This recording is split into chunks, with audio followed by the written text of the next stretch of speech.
You've got that time? At that time. Is that time? All right. This will have Leah do a roll call. President Rust, Here. Vice President Lane, Here. thank you. Director Largay, Here. Director Smalley, Here. and Director Foltz. Here. Thank you.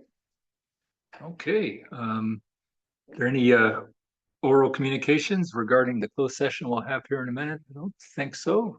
No one online. Okay.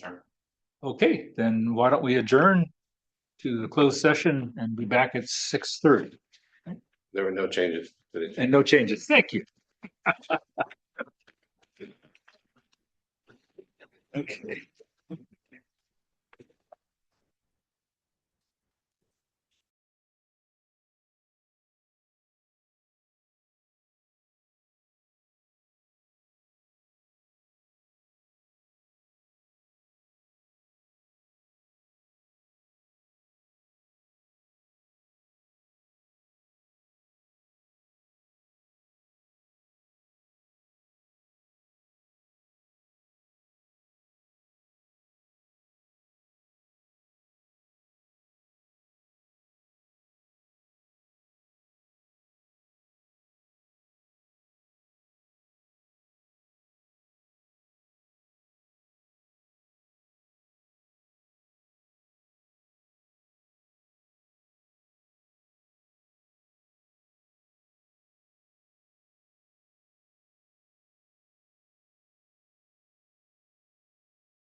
We move now to changes to this agenda. Jason, anything? Yeah, item 11D will be pulled from the agenda to be discussed at a future board meeting. Okay. That's the Reptalis comparison. Yes, sir. Okay, thank you. All right, that's pulled. Any other changes No. that people would like to make? Okay. Is there any public comments? No? Okay. All right. Oh, Barbara has her hand up. Oh, Barbara, sorry. No problem. I just raising my hand. I'd like to introduce my colleague, Gage Marchini from our firm. He's new to relatively new to the firm, but you're going to start seeing his smiley face instead of mine at your regular board meetings.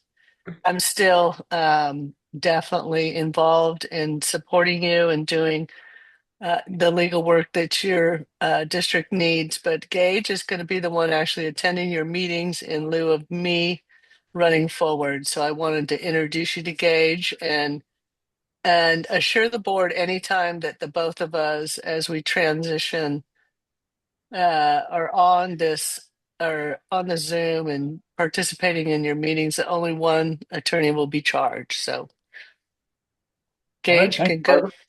Gage can go ahead and say hello and. Good evening, everyone. Nice to meet you. Looking forward to working with you and getting to know you. And I'll be seeing you from here on out. Thank you, Gage. Hmm. Appreciate it. Welcome. Okay. All right. Well, let's continue. It looks like we dive right into the presentation. Sherry, were you going to introduce Ken or? Sure. At the last board meeting, we had a presentation by Ken and we've updated a few things. So I'll turn it over to Ken. Good evening, board members. This is Ken Deeker at Del Rio Advisors. Can you guys hear me okay? Yes. Yes. Great. Sheree, are you going to pull up the presentation or how are we going to do this?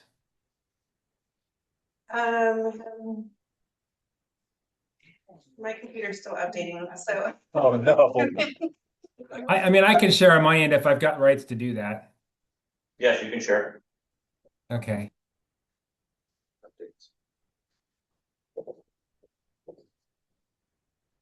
Can you guys see that okay? Not yet. Not yet. No.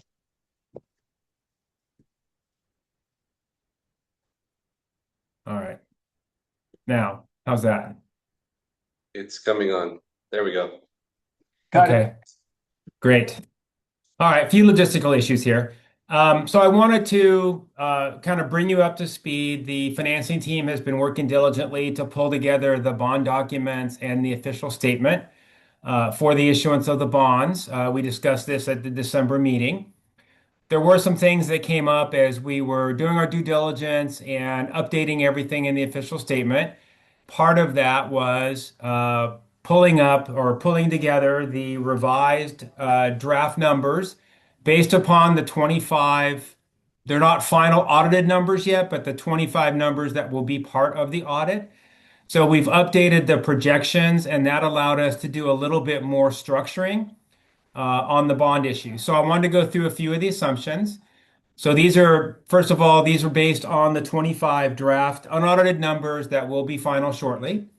Again, all scenarios assume 2.9% inflationary revenue increases beyond the current approved rates through fiscal year 28. Again, as review, the district's 5-year CIP report that was reviewed with the Finance Committee and was discussed at the last meeting. There's about $55.3 million in CIP that needs to be funded through fiscal year 30, $25.1 million in fiscal years 26 and 27, $30.2 million in fiscal years 28 through 30. In fiscal years 26 and 27, the projects are being funded through a combination of grants, fire surcharge, and pay-as-you-go sources in the amount of $8.6 million, and a proposed initial bond series that will net $16.5 million. The proposed funding in fiscal years 28 to 30 includes a mix of pay-go and the assumed issuance of another debt obligation in 2028. But I do want to put a caveat on that there are a number of FEMA reimbursements that the district is expecting to receive. I know this has been an ongoing issue with the district for quite some time and when the money's going to be received and the final amounts. So it could be possible that if you receive the full amount, you may not have to do the Series 2028 bonds. But again, we are modeling it as if we need to, and if you do receive the full reimbursements in the time frame expected, you can apply those monies to the capital projects and would not need to possibly do another bond series. So this is sort of what I consider the worst case scenario. So at our last meeting, the recommended scenario was a 2026 issue with a 25-year final maturity, wrapping the debt service around the existing obligations. And I know that there was some concern raised by a couple of the board members about backloading some of the debt beyond the existing term when all the other obligations district mature in fiscal year 2050. With the change in revenue, which by the way is almost $1 million more in revenue than from the original projection, we were able to shorten the term. What we now call the 2026 series can be shortened by a year, and the 2028 series can be shortened by 3 years, so that all the obligations of the district would mature in 2050. And we're proposing a level debt service structure so that the combination of all the parity obligations districts currently paying on plus the proposed 2026 would be level debt service. The impact of that, of course, is a slightly higher amortization. You do have your debt service coverage would drop from about 1.64 times to 1.50 times. And again, that's upon the issuance of both series. The low point of cash would be about 50% in the fiscal year 2030. And I do want to point out to the board that we have set aside the $3 million in your rehab and replacement or emergency reserve. That is not included in these. So that would, the $3 million would be in addition to the reserves that we're showing here. The impact of that is a reduced debt service from about $102 million in the whole portfolio down to $98.589 million based upon the proposed new structure. Here was the previous structure. Again, this is with the updated numbers. So we were showing debt service coverage of about 1.63 times, 1.64 times, and about 90% cash resources at the end of the projection period. And you can see by the table below that we were showing combined total level debt service based on all the proposed series, and they were amortized out to 2054. So this is the previous scenario. This is what the total debt service portfolio looks like. And I know that there was some concern that we had a lot of interest only in the 26 COPS, and then we had some bullet principal payments coming due past the end of the existing obligations. But with the new projections, we were able to shorten that to a 24-year public offering and a 22-year public offering, again, wrapping the debt service. So we're shooting for a combined level debt service, but we're not extending the term. We're not putting those big bullet maturities past the time in which all the other obligations of the district mature. Here's what the debt service portfolio looks like. There is principal amortizing in every single year on the proposed 26 COPS. Except in fiscal year 27, you can see that we've got a little bit of a bullet payment, not bullet payments, a little bit of higher payments in fiscal years 27 and 28 because of the amortization of your existing loans, and then everything levels out. The benefit of this is that you can do further series beyond this time period as you do further CIP beyond the 2030, 2031 fiscal year. You can do level debt service. It will show level debt service through 2050, and then your debt service would drop off. So if you do another deal in, say, 2032, something like that, it would probably mature in 2062, but you would have level debt service, and then the debt service would simply drop off. So we've allowed for the ability to issue further series of debt on a level basis beyond this. But again, we are not wrapping and adding a whole bunch of principal beyond the term of the existing debt. We did take a look at the level debt service scenario.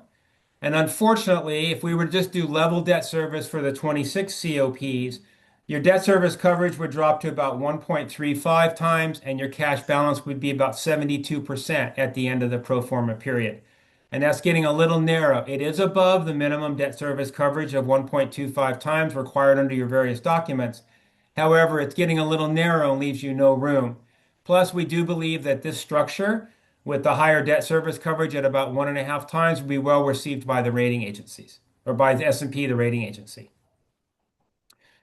So based on these new findings and trying to take into account some of the concerns that the board had, we are now recommending a 24-year public offering for the Series 26, and if needed, a 22-year public offering for the Series 28. Again, the benefit of this is lower overall portfolio debt service above the or below the previous recommendation of about almost 4 million, still maintaining reasonable debt service coverage. We are above our target cash balance of 4 to 5 months cash with 82% at the end of the pro forma period. This does provide flexibility for future increases in CIP cost, reductions in revenue during drought or emergency, or unforeseen increases in operational expenses. All debt is now expected to mature in the same period in fiscal year 2050. So we're not doing anything beyond the term of your existing obligations. Again, what we're asking is that the board recommend that the financing team continue to prepare the documents. We are prepared to go to the rating agency S&P on February 11th, depending on the outcome of this meeting tonight. And that is a non-contingent fee once we begin the rating process. We do have a rating presentation put together, and we're ready to go forward, but we wanted to wait till the discussion at this meeting tonight. So we are recommending this proposed revised structure and moving forward and continue to move forward with the prospect that we bring this back to the board at the March 5th meeting for final approval of the bonds. And with that, I'm happy to answer any questions. And Jason and Cherie have been intimately involved in this process, so we can all kind of weigh into board's questions. Thank you very much, Ken. That's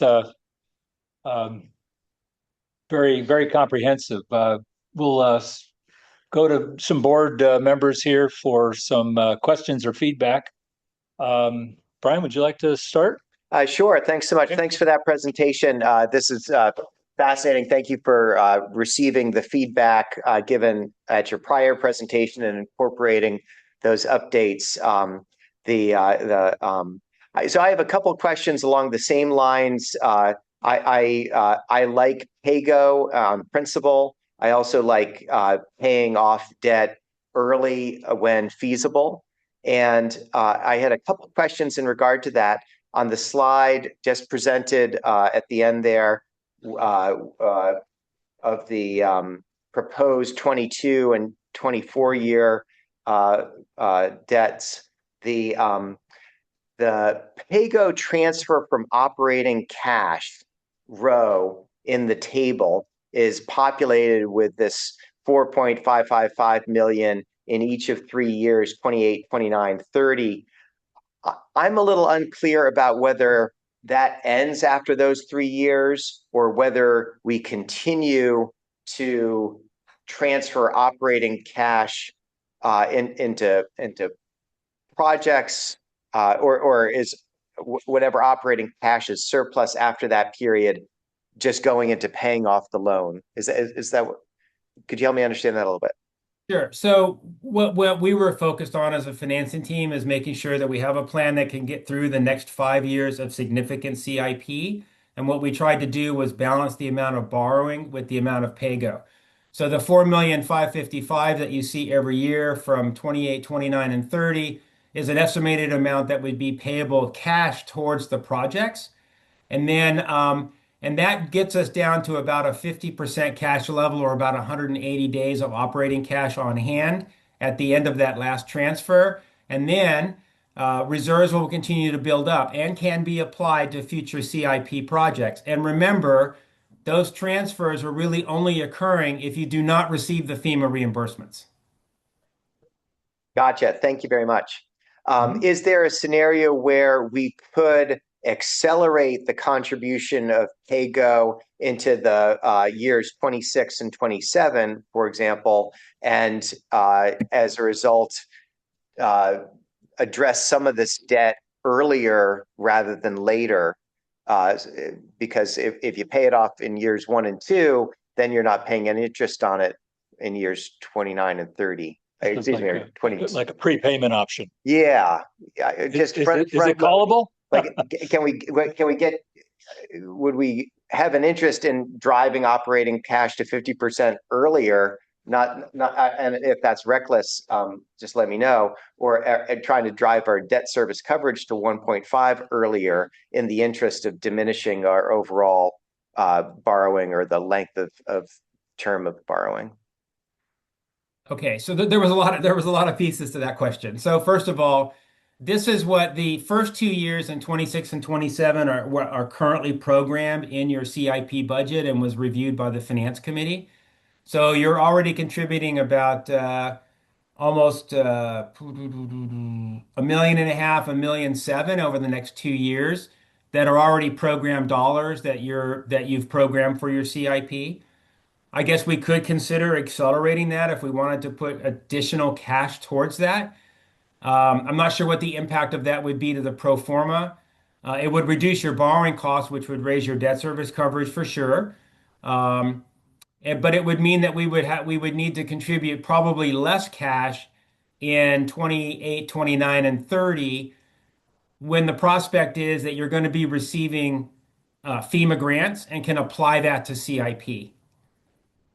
So I'm reticent to move things or accelerate things forward. These bonds, which is standard in the public offering market, are not callable for 10 years, but the district could start setting aside money in an escrow account or a restricted fund within the enterprise fund to repay the obligation sooner by year 10 if that was the desire of the board. Okay, fascinating. Thanks very much. That was the nature of my questions. Okay, I'm good. thank you. Alina, any thoughts, questions? Sorry, a little trouble getting off mute there. I like this idea of having everything maturing at 2050 and saving us about 40 million in total repayment. But it does leave us a little bit less of a financial cushion. It seems like about 82% versus 90% of reserves left. I guess he said that was above the limit. Is that going to be any type of an issue, or are we going to be okay there? That's actually quite healthy. The board's policy, I believe, is 4 to 5 months of operating reserves. That was that recent policy that you guys approved. We're staying above that. We actually hit a low point in 2030 of 50%, and that's 180 days of operating cash on hand, and that is a healthy enterprise fund. So anything beyond that, if the board chose or you have a future CIP, you could continue to contribute operating revenue towards future CIP projects beyond the 5-year horizon that we're looking at here. Okay. Thank you. And that's really all I have. And I do really like this idea also of waiting to see if we get these FEMA grants and not borrowing everything all at once. So I appreciate that as well. Thank you so much for the presentation. You bet. Thank you, Alina. Mark. Cherie, are these projections in particular for the PAYGO based on projected rates that we had from Raftellus 2 years ago? Yes. Is that the likely source of that? They're what for the 26 and 27 years, Right. those are what in the budget that was approved. Right, that they had projected. Okay. Correct. And I know that that item is off of the agenda tonight, but I would hope that we can review that because I was interpreting what I believe was positive change in those that I would hope we could understand better before this gets finalized. Nope. So, Jason, I'd like you and Cherie to answer that. The revenues are better than the budget, but I don't believe they're better than the Raftellus projections. Okay, then I'm misinterpreting. Okay, all right. So I like the changes that we see here. The shortened time period for the initial 26 loan. Good. Thank you. Thank you. And I would like to point out one thing to the board that this does assume the approved rate increases per the Raftellus rate study and approval by the board. Right. Beyond that period, we are assuming 2.9% inflationary rate increases. But keep in mind that you do not need to do those to support the issuance of the 26 bonds. That would really only be needed to support the additional debt beyond that in like 28. Okay, all right, thank you. Thank you, Mark. Bob? Yeah, just on that, the numbers that were in there were actually the budgets before Raftellus did their magic. So it wasn't actually their number that was in the report. So what I did is I'm glad you asked that question about what numbers would form the basis of this. I'll get to that in a minute. But I also did a stack of this of assuming that we took out a loan every 4 to 5 years. I did 4 years just for conservative, going all the way out to 2052. I'll be dead, but No. but people won't be here. I mean, there will be people alive here. And what that shows is our peak payment in 1 year goes to $10 million. Now, our historical sort of cash available from operating and non-operating margin has been somewhere around 4 to 4.5. So that's a big gap. And that historical perspective goes back about 12 years to the 2013 rate increase. The Raftellus numbers for expenses are based on bogus assumptions. They assumed a 4% increase in operating expenses. Our historical average has been about 7%. And if you're using 2.9% sort of increase on rates, but your operating costs go up about 7%, your ability to pay debt actually goes down significantly over time. So I've got a big problem with backloading the debt because what that does is it ramps us up to where in that 2050 range, we're committing, that is assuming that there's any future debt issuance. If there's no debt issuance, then everything's fine. But that means then we don't do any capital projects. So, but At least no large projects. well, I mean, in order to stay current, based on current costs of our infrastructure of 450 million, we need to be spending a minimum of 5 to 6 million a year. So either that comes out of margin, which we're not able to achieve, or we borrow. But if we borrow, all we're doing is we're pushing that out into the future, particularly if you backload, and particularly if you compress the time period from 30 years down to 22 or 24. So I'm not comfortable with looking at this just on the next two loans, because I think that doesn't give us the total picture of what it is we're obligating future boards to do. And it's not a pretty picture.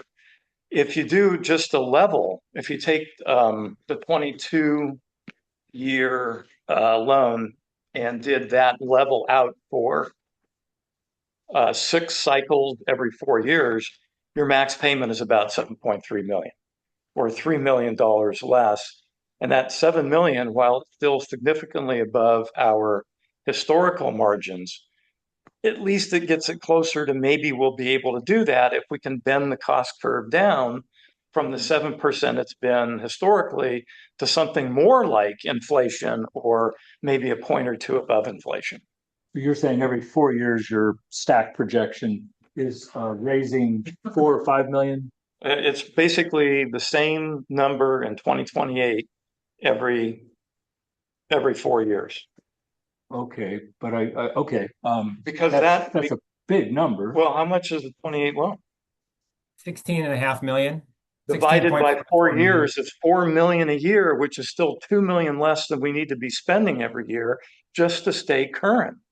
It's not that big a number. Well, okay. I didn't mean to interrupt, but I guess the other side of it is that the reason we're having to spend 55 million is we are recovering from 3 or 4 disasters. Now, if we have a disaster every 4 years, then that might indeed be realistic. as opposed to, wow, we had all of these disasters in the span of 3 or 4 years, and we needed a ton of money to now over the next 5 years pay for their If you take the spreadsheet that I provided, I think some people, with our inventory, and you use current replacement cost and the life cycle of that inventory, you come up with a number that says we need to spend 5 to 6 million a year. That's exclusive of disasters. That is just to maintain our infrastructure. If disasters happen, and they will, you have to add to it. To say that the entire amount that we're having to borrow here is just for disasters, that's not the case. We've got something like $10 million of unfunded liability and tank coating.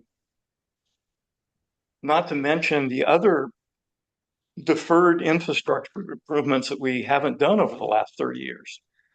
So I mean, I appreciate the fact that we're doing a little bit more forward-looking analysis, and thank you for doing that. But I think we need to actually take a look at longer term, even if it's just pro forma.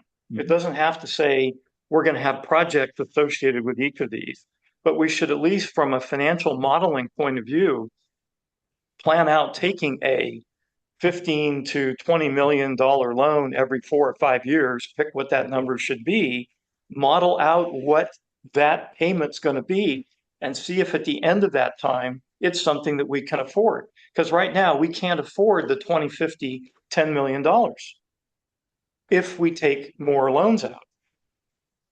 If we don't take any more loans out and don't do any infrastructure, no problem. But that's just not realistic. Well, one interesting point that I guess I'm thinking would be interesting to know is, of the 55 million, how much of that is basically catching up on improvements that we have delayed, like the tank recoating, that kind of stuff. If that number's half of the 55, well, that's good to know. And I guess in my own mind, ideally, it would be, as a strategy for the water district, I would much prefer us to not go out to do a public offering to do maintenance. Well, of course not. Right.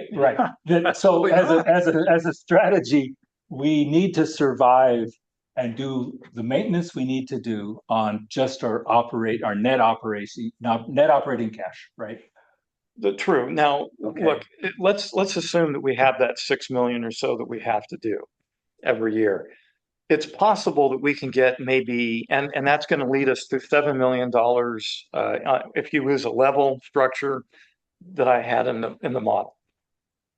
Let's say we get $1 million a year in grants. I mean, historically, we've been doing about that, right? Yeah.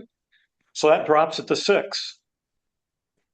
Let's say that we can boost our margins, over the next 5 to 10 years, properties are going to turn over substantially in this area. Property tax revenue, at least I hope, will increase significantly. Let's say another $500,000. So that drops it down to about 6.5, or 5.5, sorry. Yeah. Okay, now we're in, if we do something with the cost curve, now we might be able to do it. But if we start backloading it to 10 million, all we're doing is we're saying to future boards, good luck. I am not comfortable with that. And just to put everything on the table, because Ken and his colleagues have assumed a 2.9% increase in revenues, what that translates into over 20 years is a factor of 2. Mm-hmm. So really our 15 million in revenues right now is going to be 30 million in 20 years. And so you have to, because everything's compounding over the next 20 years, we aren't going to be, bringing, we'll have more than 4 to 4.5 million available. Presumably we'll have 8 or 9 million available. Guess what? Every single rate study that we've had, 2013, 2017, 2021, has said the same thing. The end result of every one of them has been, no, we didn't get to that because your costs are increasing at 7%. And compounding 7% is doubling in 10 years. Yeah, right, or worse, yeah. or worse. Yeah. So you I mean, that's the key question, right? Well, Bob, is what are our costs going at? Well, and this is why if we're going to take Raftellus' numbers with a 4% increase, that is not our historical average. It just isn't. And when I brought this up during the rate increase, they basically said, well, what do you want to do? Have higher rates? No, I want the truth. Whatever it is, rather than using 4%, which is their model that they use with every single client that they have, you actually take a look at the numbers that the district's been doing historically, what its employee contracts are, what its services increases are, and all that, and you come up with what that realistic number should be. Right now, our number is not 4%. It's about 7%. So you can't say in, what was it, 20 years, we'll be at 30 million, assuming a 2.9%. Right, well, Your salaries will be at 40 million, so Well- we're in good shape. We'll make it up in volume. We'll make it up in volume. I've heard that before. And we're going to be selling less water. Now, as the houses turn over, there'll be more, hopefully, families, there'll be more people per house. Maybe we'll go from the 2.5 we are now to the 3.5, who knows? And that would increase the water sales, maybe, but we can't count on that because that's not been historically what's been happening here. So all I'm saying is that in order for us to make a real decision here about what we're going to obligate a future board to do, because that's really what we're saying here. I mean, the numbers can come out. I mean, there's no doubt they presented something, we can do it, but we're putting a future board on the hook. And we're putting them on a hook for a number that is twice what we get in margin today, without giving them any tools by which they can actually achieve that other than ramping rates, which historically have been going up at about 7 to 8%, shorter periods of time about 10%, ramping those up to 15% in order to cover your operating expenses of a 7% growth plus the margin you need to be able to pay for the loans that you want to take out. A 15% increase in rates doubles in 5 years, is it? 5 years, 5.5, something like that. Okay, so our community can then, if we go down that path without doing anything to our cost infrastructure, our community is doubling their rates every 5 years in order to pay for the infrastructure that's necessary to keep the system in good health. It's one or the other, guys. And up until now, the board has not been willing to deal with these kinds of realities. Well, it's a good time to be talking. I don't disagree. I think the devil's in the details here, and the assumptions are absolutely critical. Jason, you said you had run some salary projections of like how do you think it's going to pan out over the next couple of years? I thought it wasn't 7%. I recall it was like 5.5 or something. Yeah, just the salaries was about 5.4% increase over the next 3 years or so. 3 years per year. And that's according to our most recent MOU with the two unions, correct?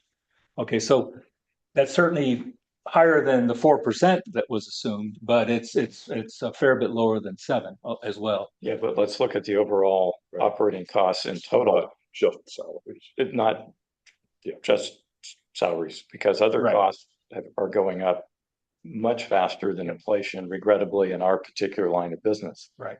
Yeah. And so, I mean, yeah, I don't disagree with you. In fact, that was one of my big questions for Ken and Cherie, is that I hate to have another go around with this, but I think it might be necessary. I would really like to see a more detailed breakdown of on the revenue side and on the cost side. So what are the assumptions going into salaries, into maintenance, facilities, all the major categories? Because when I just sat down with a calculator and ran through what percentage it was changing year to year, I got some numbers that didn't really make very much sense to me. Well, for instance, well, the non-operating, maybe Ken, you know this, or Sherry, you know this. The non-operating expenses, or revenue, I should say, were growing compounded at 6.5%. Is that because of this hope that we'll be getting increased property taxes? Do you know what's behind that, Ken or Sherry? Or is it investment income, though the last couple of years we haven't had much? Well, no, this is looking out way past us having any. Okay. Yeah. No, this is at 2033 and on. So I had a question about that, and then operating expenses as an average were assumed at 4.5% compounded annually. Strangely dropping by 1% from this fiscal year to the budgeted number, but I just assume that's kind of an anomaly or something. I don't know. But again, I guess I think it's just important to us to understand what are the components of that, and what are the, to Bob's point, what are the inflation adjusters that are being tacked onto each of these categories? Because if maintenance is growing at 5 or 6 or 7% a year and salaries at 5.4, then we are digging ourselves a deeper hole. And it means that we have to start budgeting Prop 218 every 5 or 10 years or something. Well, no, you're going to have to do Prop 218 every 5 years. Oh, just for inflation? Or more frequently anyway. Anyway, yeah, that's true. Right. That is, the only question is whether or not the next Prop 218 process is going to use truth or Raftellus numbers. Let me interject here. The primary conversation that I see going on is between the Bobs. I'm not hearing questions go back to Ken nor to Cherie, a bit to Jason. Is it appropriate for tonight's discussion to bring this back at the next board meeting, along with that Raftellus review, and give the Bobs the opportunity to meet with Jason? Because you're both throwing out some numbers here that I have difficulty following without seeing that on the screen, or what you've totaled or what you've evaluated so far. So is that a way? Well, I think both Bob and I, the Bobs, as you say, are asking of Ken and Cherie a more detailed description of what is the breakdown, because these are very high level on page attachment 1, page 14, the very high level numbers that summarize everything. And so I think, yeah, I think that's an idea. Bob, you and I can meet with Jason and Cherie and maybe conference in Ken and just get more details about this. I would ask for that. And another thing I would ask for Ken and Cherie is, and I think I had brought this up last time, but I would call it a sensitivity analysis. And by that, I mean, just what happens to our debt service ratio that's now at 1.5, that's, going forward, if salaries and benefits go up by 0.5% more than our base assumption rate. What does that do then over the next 5, 10, 15 years to that expense ratio? And so other major categories I would love to see a sensitivity done on are maintenance. If that goes up by an extra 5% or something, because we're finally catching up. And another one that would be great is, and I don't know if you've assumed any FEMA grant money. Are these numbers assuming any or zero from FEMA over the next 5 years? They're not it. Zero for now, for this Zero for now. purposes of these capital projects going. But for the second series of bonds, you may not need to issue that if the FEMA grants come in over the next subsequent, was it 3 or 4 years you're expecting to receive those? Okay, no, that's great. So it's conservative in that way. Any FEMA grants we get helps. Hopefully it helps a lot. And then the other point I would love to see a sensitivity analysis to is a future disaster, and modeling on the CZU fire or something like that, where all of a sudden the district has to shell out $3 million or $5 million in a 6-month period. And so what does that do to the debt service? What risks do we have possibly with the bondholders? Just to give us a feel for, I don't think we're on thin ice, but certainly getting to 1.5 doesn't give us a lot of leeway to 1.25. And that way we could sort of see, to I guess some of the points that are being raised, if salaries continue to increase at a greater rate than we're assuming, what does that do with the district? Because we will need to then really plan for it and try to adjust and not go in with blinders. I guess that's the point. Can I just Please. sort of confess my sort of senior moment here and ask again, why isn't that we didn't want to do just a regular 30-year sort of flat payment cycle again? We could, but the idea was to try to, well, first of all, you're kind of front loaded in your debt service because all the other obligations that you've entered into all mature by 2050 at various times. So I was trying to fill in those, get us to level debt service. But we could do level debt service on this series of bonds. But what it does, if you amortize principal every year without moving stuff around and having it not be completely level, you reduces your debt service coverage down to 1.35 based on the issuance of both series of bonds. So it puts more pressure on the system by doing level debt service. What we could do is, as I've proposed here, but have some principal amortize out to 2054 if you want to do a 30-year issue. That is not a problem. Therefore, your debt service would be relatively leveled at 2050 and then would drop off to a much lower level starting in 2051 out to 2054 when all the other obligations pay off. That is something that we could consider doing. Yeah, and that is, again, assuming we don't take out any, debt in 2032, 36, 40, 44, 50, et cetera. I mean, we really, one of the things that the district historically did for about a 30-year period is it didn't get onto a regular debt issuance cycle. An agency like ours needs to have outstanding debt in the, 100 million range, believe it or not. And every so often amount of it gets retired and you take out new debt, and it's just a cycle. What we've gotten ourselves into because we tried to catch up is a little bit of a peak, and once we get through this peak, hopefully we can get to something that's a little bit more comfortable, where we're taking out the same kind of debt every year and not delaying it for 10 or 15 years. Bob, I think one reason we ended up with the charts as shown with the shorter cycle was in an interest to reduce overall payments of interest as opposed to paying off principal. I think what you're describing, though, is if you're on this perpetual rolling debt program, you just kind of bear with it and figure that inflation's your friend in the long run because you're paying money hopefully in the future that's worth less than it is today. Yeah. And again, in service businesses, you want to be either level with what you're doing or, smooth up and down. You don't want to get big spikes and then nothing and then another big spike, because that stresses not only the organization in terms just of staffing and time and that sort of thing, but also stresses the finances. Right. So, okay. I mean, Mark, it's a trade-off.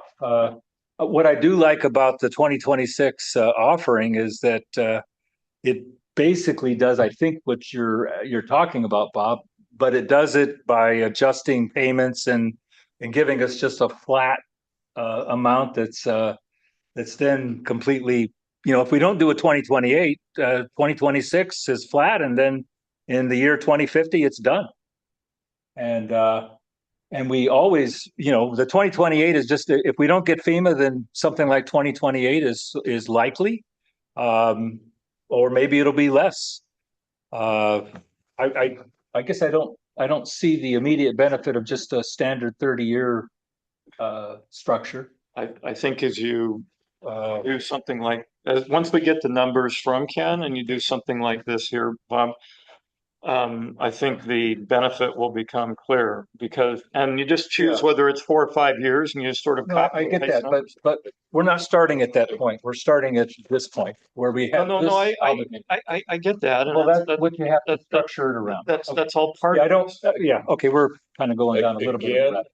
I wanna say, Okay. I think So, the question is between the two, or the most of the Well- discussion is between the two of you right now. So Is it appropriate? I have a question for for Kenneth, and thank you very much for that. I guess I would just like to put a +1 on the idea of having the escalators or the inflation amount or annual increase amount shared for all of the different rows in the analysis, because it's interesting to think of those being different for different rows, and the implications of that are would help me understand this a little Yeah, bit me better. hugely, yeah. And so I don't know if it's the formulas themselves or just what's going on there. And then my one other question I had, and this is with regard to how to interpret the row operating cash unrestricted ending balance. So we've got this progression that gets us to the low water or high water mark, depending on how you look at it, in 2030, where we're at 50% of operating cash as a percentage of O&M.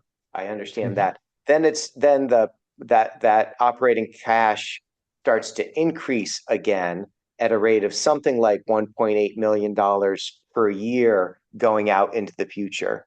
And I guess what I'm curious about is that would that 1.8 million be available to be used? Does that continue indefinitely, like all the way through to 2050? And would that 1.8 million then be what we might use to pay off a debt issuance in 2032 or whatever? And then instead of going up by 1.8 million a year, it goes up by 0.8 million a year because we're putting $1 million of that into future debt service. So the answer is yes, it's your net revenues that are flowing into your operating cash, right? So after the payment of debt service, you've got your net revenues, which are then available to apply to capital projects or fill your operating reserve bucket. So at one point, it's about well, it goes to about 1.2 and then starts to go up a little bit. Actually, it's about 1.8. But what it does is, you don't have any expenditures beyond the current plan for the 5-year CIP, right? Because my direction was to try to figure out the best way to pay for this current 5-year CIP program. So yes, it is available to contribute to operating reserve, to contribute to capital. That is absolutely a use of it. And that's what I've tried to utilize those funds as much as possible to minimize the amount of borrowing that we're doing. That's part of the plan that we're proposing here. So great. Thanks very much for explaining that. And I guess whether that's a good assumed rate of increase or not probably depends on all of those percentage increases that we're not so sure about. Yeah. Okay, thank you. That's all I got. So I guess just to reiterate, I guess a request, Ken and Sherry, is this page 14, which has the high level total revenues, operating expenses, et cetera, going out for 9 years. I know, I guess, is this a summary of more detailed categories, or were the percentages simply applied to these overall numbers? I guess I'm asking to figure out how much extra work is there in asking for the more detailed category numbers year by year. I have the underlying pro forma, and I'll just give me 1 second because I was fooling around with it here. Let me reopen it real quickly, and I'll tell you what some of the assumptions that were assumed. Again, this comes from originally from Heather, the assumptions that we were using. Give me just 1 second to open it up here. I've got a million of them, so give me a second to find the correct one. Okay. This is it. Okay, so the assumptions are proposed inflation in salary and benefits, 5% per year through the pro forma period. Operating expenses going up at 3.5% per year. We didn't go into any more detail. So salaries and benefits, 5%, 3.5% for general operating expenditures. Okay, so that might be a little light. on operating expenses and possibly a little light on salaries. But for example, even if I raise salaries to 7% for the pro forma period and like 4% for operating expenses, at 2.9% rate increase is just inflationary, you get down to a 116 coverage by the end of the pro forma and you're at 47% cash. Yeah, it's and that's the kind of sensitivity it impacts. That power of compounding obviously is enormous. That's what it's all about, and especially a difference between 6 and 4 or whatever, right? That really, really grows. And I did want to just clarify, we've got 3 more increases of 7%, right, per year Correct. in our rates. You get 2 more. Just 2 more? I thought it was. We just did one, January 1st of this year. Oh, that was 7? Yeah, I got 2. At 7% and 27 and the rest of this year and then the next 2 years. And the next 2 years. Okay, so,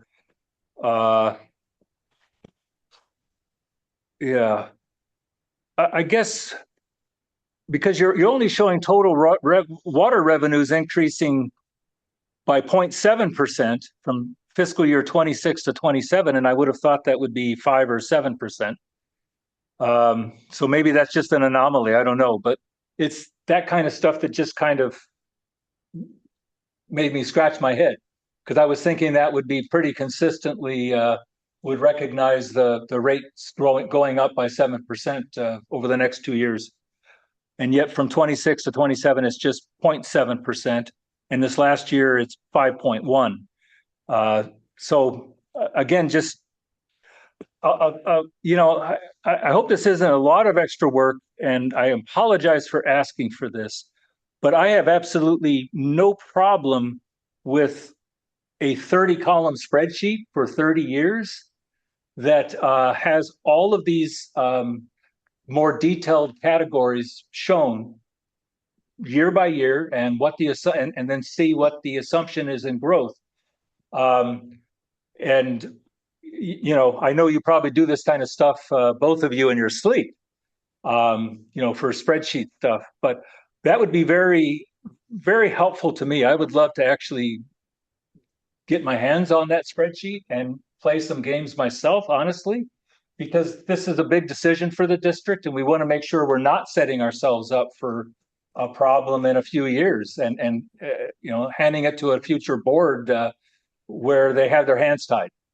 And so I guess I'm hoping that that's an ask that you might be able to fulfill. Well, I mean, I can certainly do that. That's going to take a lot of hours, and that's not under my current contract, just so you're aware. That's more financial planning than it is particularly related to the bond issue itself. Okay. Just so you're well, aware. then, if you can send me this spreadsheet with the details, I can make it grow for the other 21 years. That's not a problem. Well, I mean, but is this something that staff should do? Yeah, and I mean, we're No, that's true. we're supposed to get together with staff and maybe talk about what that path forward might be. Yeah, no, that's true. If that makes sense. Is this spreadsheet something that our staff has, Ken, right now, or is this only you have it? No, they have a copy of it. The debt service formulas and everything that I use are very proprietary, so I'm not going to be able to share that. But the pro forma itself is definitely available. That's not a problem. Okay. All right. So maybe I guess why don't we one piece at a time. Maybe, Jason, we can schedule some time to get together with Cherie and just look at, maybe that spreadsheet could be sent to me, and then let's get together. And if Bob wants to join us, that would be great. Well, if I'm allowed. Hmm? If I'm allowed, sure. Yeah. Well, you're Okay. yeah. No, this is really important, and there's always trade-offs between, as you say, overlapping, spreading the debt out over 100 years versus what we're kind of stuck with because of our earlier issues. I get it. Yeah. So, but I think just looking at that, and then we can run, Cherie can run the sensitivity analyses just to see how much of a tweak does it take for us to be way out of debt service, you know? Mhm. And Mhm. and if we To get can, to the 1.6 coverage ratio that he was just. No. well, 1.25. Or 1.16 is Right. what he cited as Right, a, and that was as a just doing potential low, a and that was real a simple. very quick and dirty. Right, to exactly. See that. Right, Yeah. exactly. Right. Okay. Yeah. So I guess I would suggest that, and maybe Sherry, if I mean, we definitely want to do something here, Ken. I guess we just need to get comfortable with what should the final structure be, and so obviously we don't want to do this at the next board meeting. I'm hoping at the next board meeting we can come to some conclusions because we need to move I on will this. tell you from a timing perspective, we're going to have to stop the rating process because this particular structure is what we've built into the document and into the one that I proposed tonight, into the pro forma that's in the official statement, and we're getting ready to send to S&P. So we will be delaying the bond issue because we won't be able to go through the rating process, just so you're aware. And Jason, I'm not sure what that does for your CIP schedule for letting contracts and so on. So that's the other concern that I had. You were going to go to S&P rating on February 15th, as I recall. February 11th, so depending the outcome of this meeting. So we've sent them documents, we've got them signed up to go forward, but we don't want to incur the $25,000 expense until we satisfy the structuring question, because the structure is a big part of what they're going to be rating. Of course. Yeah, and I guess I would hope that meeting with staff and really going through some of this sensitivity analysis that we'll come away thinking, all right, we're comfortable with this, let's move with this structure.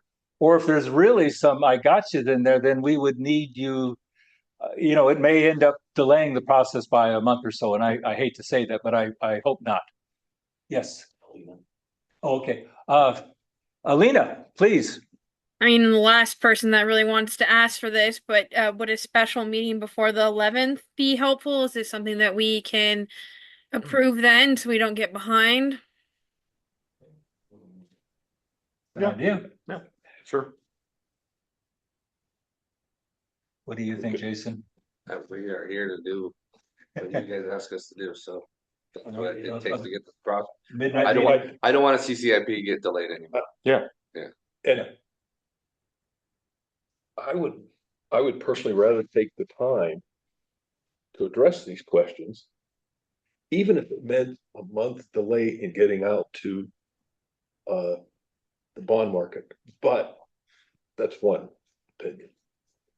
So, Well, are we forecasting interest rates going down in May, Ken? I can't tell you one way or the other. Well, my hope is come May, the interest rates go down at least another quarter point, but with a new chairman. But who knows? So the 11th is next Wednesday, right? Right, and I mean, you're not pushed to do it by the 11th because, I mean, we've got it scheduled, but we can certainly put them on hold knowing that we will come back to them once we decide these things. So don't feel pressure to have to do it by 11th, but I would recommend if you need to start funding this CIP that we keep this moving along. Okay, we definitely want to keep it moving. So if the next board meeting is on the 19th, Ken, what would that do? The 19th. Well, I think it would push us out schedule-wise. Do the rating in the middle of March. We'd probably try to sell the bonds the 19th. We could probably sell the bonds and close by the end of April, maybe middle of May. If we went to the 19th, that was our schedule to approve the bonds. At the March 19th meeting, I believe it was? No, March 5th, sorry. We were scheduled to go to the March 5th meeting, but if we go to the 19th, we can pretty much probably stay close to schedule. I mean, maybe we close in May versus the end of April. So a couple week delay to the schedule. So you're saying you have a meeting on the 19th? Yes. Okay. Yeah, 2 meetings a month. We have a meeting on the 5th and 19th this month and next month. I know. Oh, yeah. Yeah, so if the 19th works for you, maybe we certainly are having a scheduled meeting then, and it might make sense for a subgroup or the whole board if we want to have a special meeting before then and try to iron out if there's any big issues that we need to raise with you. Well, I honestly think it would be better to have a working group that plays around with the pro forma and comes up with sort of what they feel comfortable with, and then brief the other board members maybe at the March 5th meeting. Um, I'm just suggesting it because I think if we start getting too many hands on a model, you know how that can get kind of crazy and you lose version control, and then people are rolling around with all kinds of different ideas. Yeah. I think it'd be better to have a working group with people who want to get their hands dirty, play with the pro forma, play what if analysis, and then then either brief the other board members individually, no Brown Act violations, obviously, or come back to the March 5th meeting and have a briefing to the larger board. That's up to you guys to decide, but that would be easier, I think, from a administrative standpoint to try to come up with some solutions here. And we can also have a special meeting Yeah. just for this. Yeah. Sure. So, Right. But if you do the working group that Ken is suggesting, my recommendation is get that scheduled, have that, see what the outcome of that is, and then decide whether you need a special meeting right. before the 19th. But you can always organize one. Right. If needed. Although do we need to give a week's notice though for? No. No. No? 20 Actually, special meetings, 24 hours, though we have historically done longer, but it's Right. legally only 24 hours. Oh, wow. Okay. Right. That's great. So, Okay. And with really, that- for regular meetings, it's only 72. So, Gotcha. right, with All right. that, All right. Yeah. do the No, I like that because I think this is something that's hands-on and we can be sitting and playing playing the what ifs. Right. Because that's super important. Just seeing how this plays out. And Ken, I don't want you to get discouraged here. I think this is really good. And it's a 90% there. I think a few of us just need to get comfortable that this is the best overall balance for the district. So that's kind of where we're at. Sure. So No, appreciate your problem. patience. Like I said, I can work on the pro forma. I'll need Cherie's help. The hard part's going to be layering in the various debt service and making some assumptions as to how often we're going to issue and how much we're going to issue to kind of look at the 30-year picture. Again, the power of compounding is huge in this case, just so people are aware. Modeling beyond a period of 5 years kind of doesn't make a lot of sense, but we can certainly do that to give some big ballpark, picture. hopefully Okay. it does. And then I guess, Jason, you can schedule a working group, maybe with Cherie and myself and Bob, if you're interested. Yeah. And when you have that pro forma, maybe you can share it with us and then we can have a meeting next week or end of next week, whatever the timing is. And sooner the better. We'll coordinate. Okay, that's great. Let's see. Thank you. I think this is important. If we're gonna push $60 million around, million, right? it's appropriate to get that right and learn from the exercise about the implications for future budgeting and spending. No, Thanks for investing the extra time in it. Yeah, we do appreciate it. Just want to make sure I didn't have any other questions directly for you, Ken.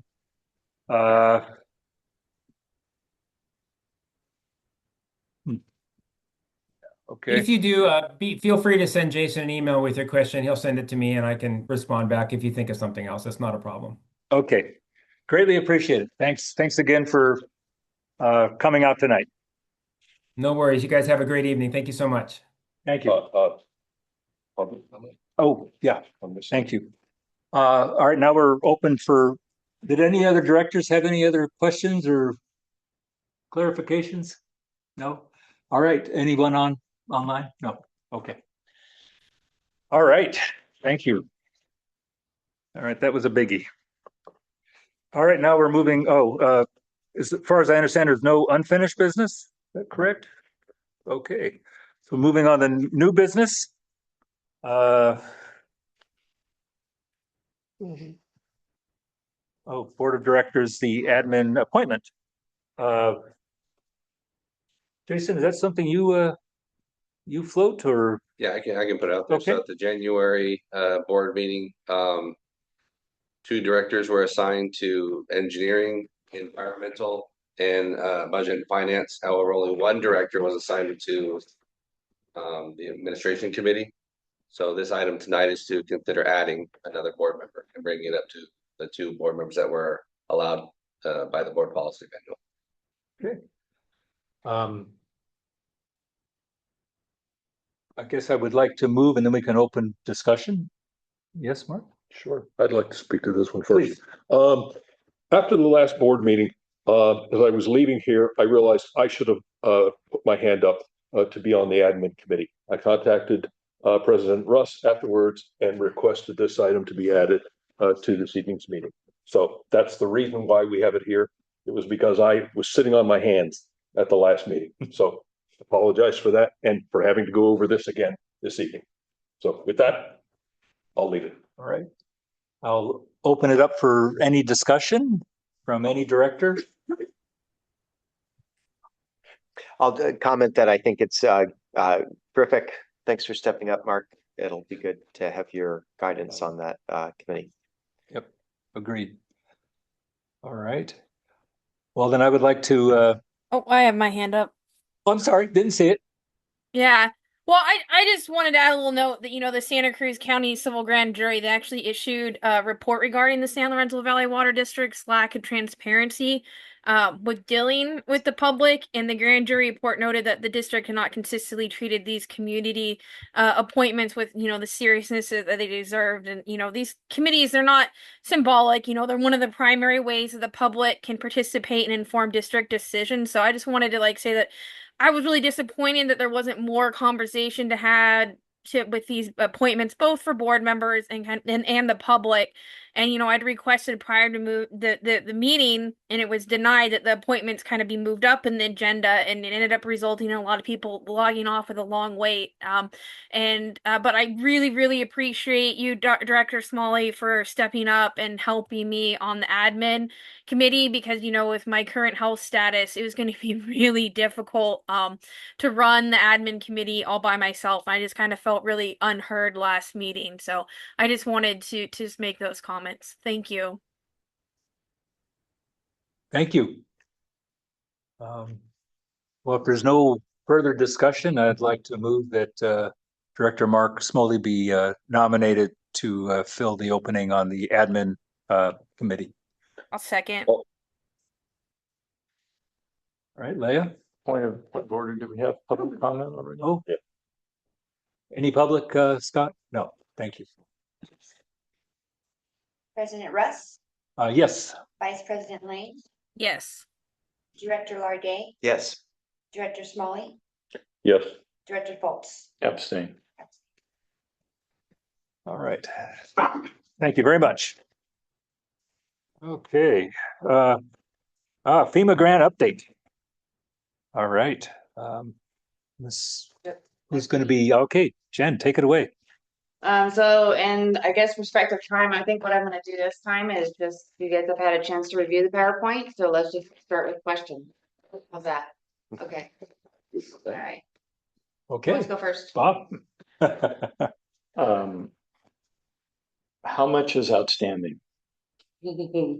A lot. Because I think the data's all there, but it's not summarized in a pivot or anything like that, so it's kind of hard for me. And I just don't want to manually go through. And the reason I'm not trying to not be transparent, but there's a lot of things right now that I don't know exactly if they're gonna move. And so the stuff that I'm including in our budget is what I know for sure we're gonna be able to get. So, okay, so there's typically two numbers, total addressable and total likely. So the total addressable and total likely could be very different numbers, but the addressable is probably what you're working on. Not all of it we may get. Right. So you're saying you have a total likely number. Right. What is that number?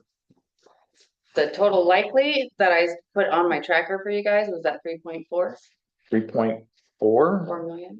That's all we have that we're going to get from, that we're likely to get from That we're FEMA. likely to get right now from today. Yes.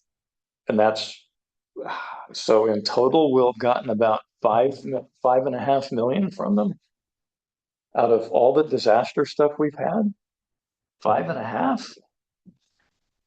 And these projects are still moving through the process, but I'm not FEMA, so I can't say what they're gonna do. Yeah, what's The causing that? 5.5 million is like, is a, that, no, that's horrible. But keep in mind, the Peavine, the 5 Mile and that, we can't, bill, if that's the right word. Because we haven't done that work yet. Okay, so this may get into vocabulary in terms of definitions. What I want to see is what's the big number that we're going after, even if some of it's an estimate because we don't have, bids yet for construction. Because that to me is the important number to understand. Well, how does that factor into the CIP and our borrowing and the like? If that number is 19 million, then what Ken was saying earlier, I can kind of say, okay, maybe we're getting there. You could buy into what he was saying. Well, but likely over a 5-year period or something. But yeah, you could buy into it. Right. But I don't know what that number is. Yeah. So I don't have any way to judge what he's saying. Yeah, so the definition of likely is stuff that's in the pipeline and we've done the work and we just are waiting for. And we're gonna close it. And we're gonna close it. Right. So I mean, in sales, we deal with a funnel, right? And you have all the prospects up here. 10% get to qualified, and you go down and you actually close 1 out of 100. Mm-hmm. Well, I'm hoping that our FEMA isn't that bad in terms of the close ratio. No. But knowing what that big number is would really help. Yeah. Okay. Okay.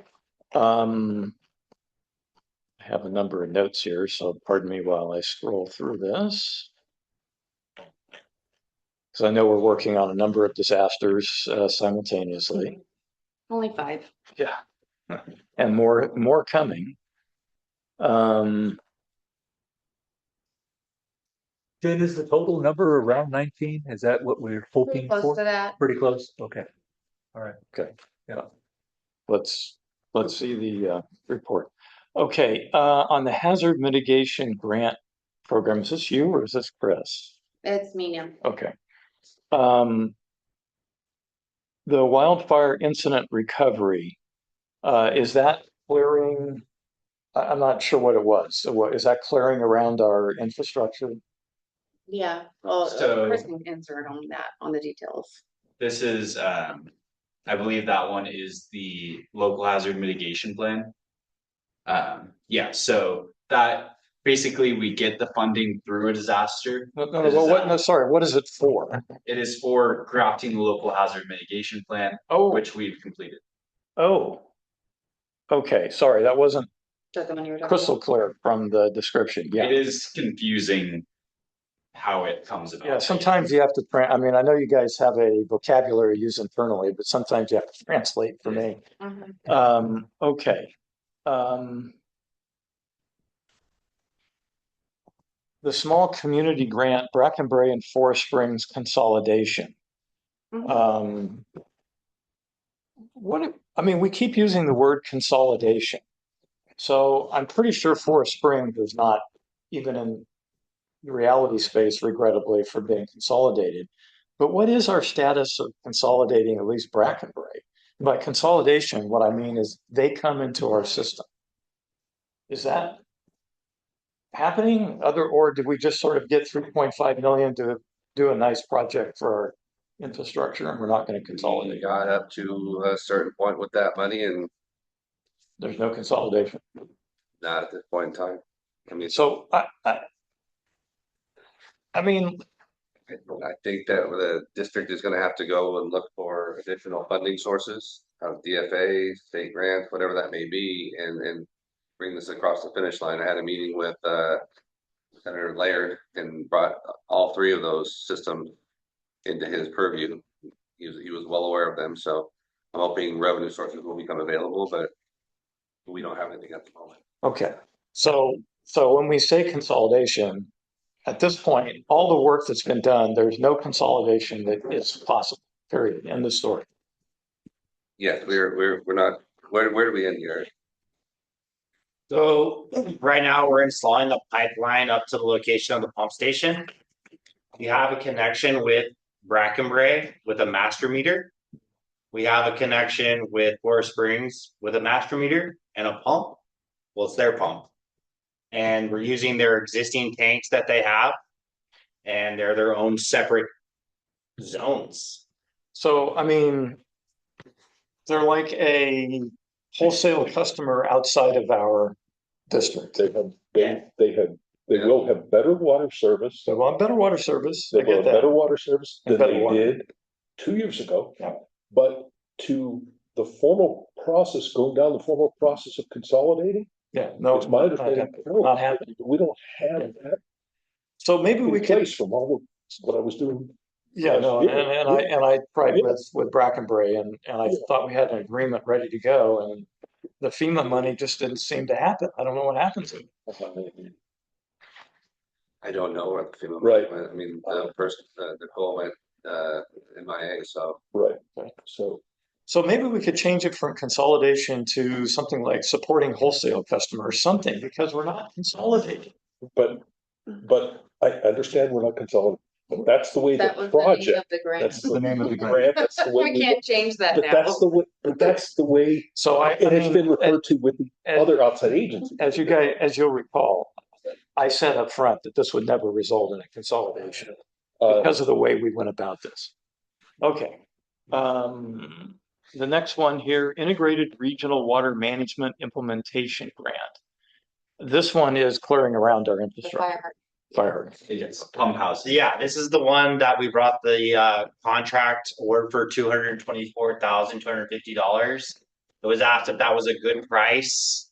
And based on our experience at Riverside Grove of replacing a single roof for around $27,000, staff anticipated the 5 roof replacements would be in the order of $150,000. The board asked if we could do it cheaper if Yeah. we did it ourselves. And I would anticipate all our CIP costs could be about half if we had our own construction crew. Well, I'm all in favor of that. So there you go. Okay, of the tanks. So this is the Urban Community Drought Relief. Federal share of 4.5 million, 1.5 million cost share. How many tanks are going to be done for that $6 million? Is it Felton Heights, and is Felton Heights a guaranteed part of that $6 million? So the grant contemplated 6 new tanks. We'll be able to finish 4 tanks. The district will have to make up the difference between the amount of the grant money and the actual costs of the last tank. And which 4 tanks are going to be done for that? So Blue Ridge tank is complete and is in service. Highland tank is under contract for construction to be completed by October 19th, 2026. The bids for Redwood Park and Echo Tank close on February 12th.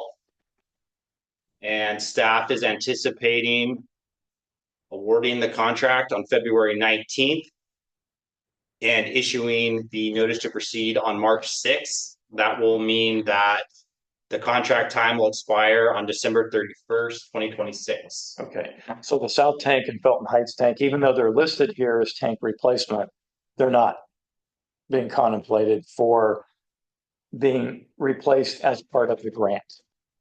Correct. Stevie Miller Engineering is completing the Yeah. engineering. I get that, but when we're communicating like this to the public, it's really important that because someone from Felton Heights would look at this and reasonably conclude, oh, I'm now part of that. And they're not, in terms of what's actually being done as part of this grant. So it could be a better way to do this would be to add blue in as being done. South is delayed or not part of this, and Felton Heights is not part of this. Yeah, so if you go to page 18 of the packet, it has different projects listed with the cost. It has the FEMA grant allocation. It has the surcharge allocation and it has a cash debt allocation. Yeah, You'll so notice for Felton Heights tank, there's a $1.7 million cost and it's exclusively coming out of the cash debt. So all I'm saying is for someone to look at this which is kind of hard to see in the public. And looking at, and looking at the chart, they're going to reach two different conclusions and they probably won't get to the table. This is just how we communicate with the public, guys. Felton Heights and the South Tank are not part of this urban community drought relief anymore. They are receiving plans through the funding. Okay, then put plans only or something, right? To make it crystal clear what it is we're doing for them. Okay, and then, yeah, I mean, the chart is great in terms of the content, but the presentation of it in order to be able to see things and that, it's really hard. I can't make use of this without getting on a calculator and doing a lot of hand stuff. So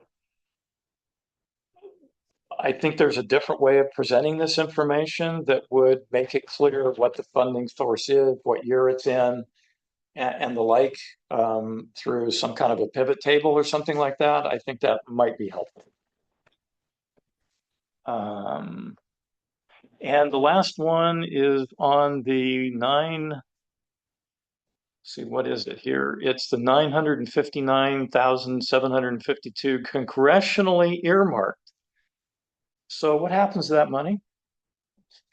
So that money's earmarked for the consolidation tank proposed at the top of Forest Springs.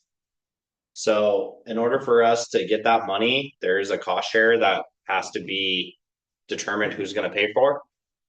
And the other thing is we'd have to have a buy-in from Forest Springs to have the tank site improved, or we'd have to walk away from the money. Is this, I guess the real question is, we have it listed here. Yeah. But we can't really use it. There's nothing. So we had a meeting with the EPA grant person, and we said, you know, the 2023 engineer's estimate for the tank site is approximately 2.5 million. You know, we only have around, I think it adds up to around 1.2 million with the required match. Could we use those funds to prepare the site as much as we can, kind of a phased approach? And they said we can. So then it's a question of, does Forest Springs want to spend $1 million preparing the site, you know, as far as we can with the available funds? And who's going to come up with the 20% match? Well, they would. So who benefits from the Forest Springs tank site? Forest Springs, the community of Brackenbray, and existing district customers in the Lion Zone on the opposite side of the pump. No. Guys, No. you guys are making this complex beyond belief. But without another 15 million to put in the rest of the infrastructure, Exactly. to make that tank work, that tank doesn't benefit anybody.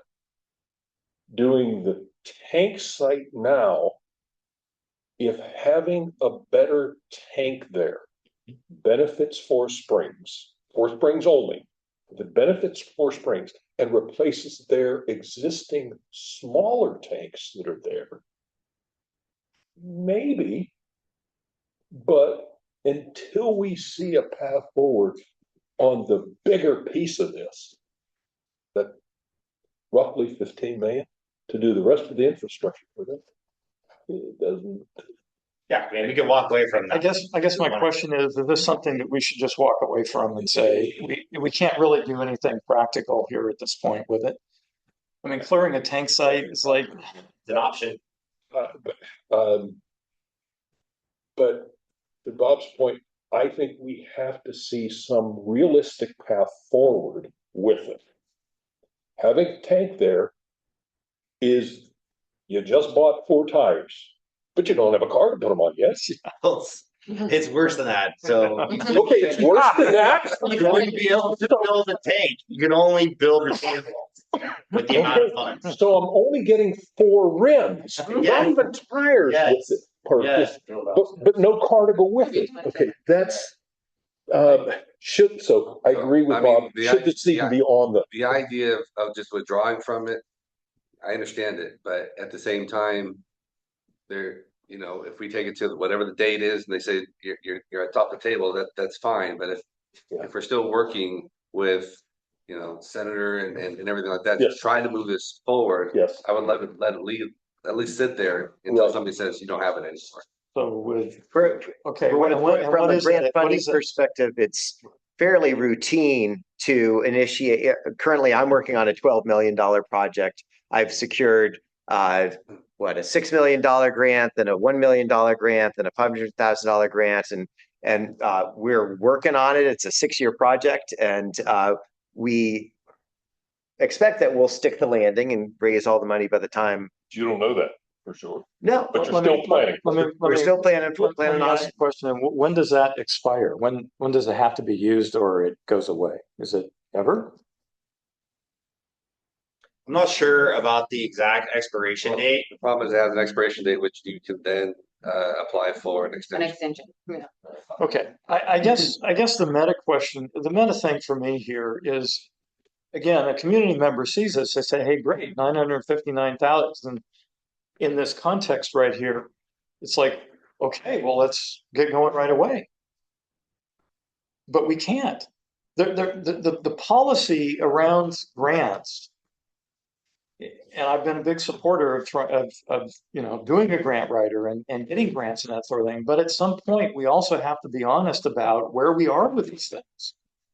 Mhm. And this Mhm. doesn't communicate that that's kind of more of a placeholder right now. And we're trying to figure out how we would raise another 14 million in order for this to become reasonable. And it's okay that we're working on that, though I got to tell you, I think for whatever reason, we don't get a lot of love from the state legislature, right? And I think a lot of it is because our social, economic demographics are not what they like to fund. And I'm not convinced. I mean, if the Big Basin folks can't get any help and they're not getting a lot of help, I don't see how Fort Springs or Bracken Bray is going to get any help, because Big Basin's in even worse condition. So we really need to be careful about how we communicate things here to make it really give context around the fact that this is a placeholder. It's not something that should be highlighted in white. And it's like, yeah, we got the money. Great. Now what do we do? Would your concern be handled if there was a comment just appended to it that said, this is an ongoing placeholder, not practical to start this yet or something? Yeah, I mean, basically something that goes through these things and really puts into the context of where we really are with things. Yeah. It's great that we get grant funding. And if we want to have a report that says, this is the funding we've got as a way of calculating ROI on our grant writing activities, both grant writer costs and our staff costs, that's fine. That's one thing. But to then start talking about these on slides, that becomes a different thing. We got to have more context around these.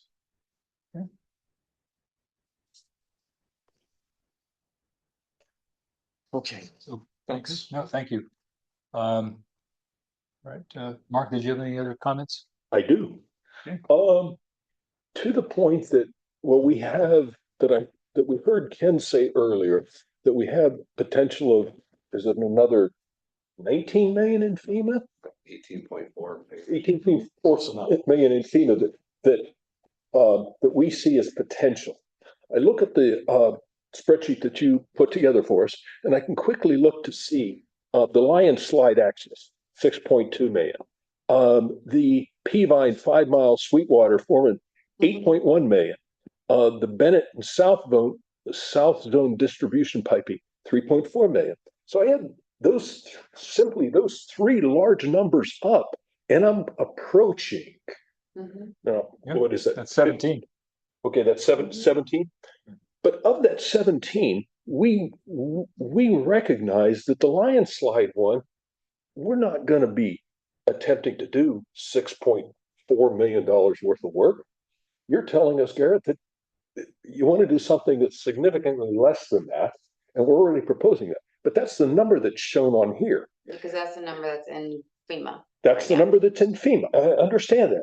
But then if Ken is carrying that over Mhm. into his presentation that he's telling us 8.4 million. Well, that's a false number. Likewise, on the South Zone, Bennett and South Zone, I think we heard with the 3.4 million, oh, well, we've done the work already. We spent $7,000 and we think we're done with it. So we're taking that off the table for us actually requesting most of that 3.4 million, but it's staying here and it's then getting, I think, overinterpreted on that budget forecast. In the South Zone, is my understanding from the previous board meeting that we're back on the table so that we can vary the line. For the South Zone, Yeah. But not for the for the South Zone, but for Bennett. Not for Bennett. And then Peavine 5 Mile. Yeah, it's here.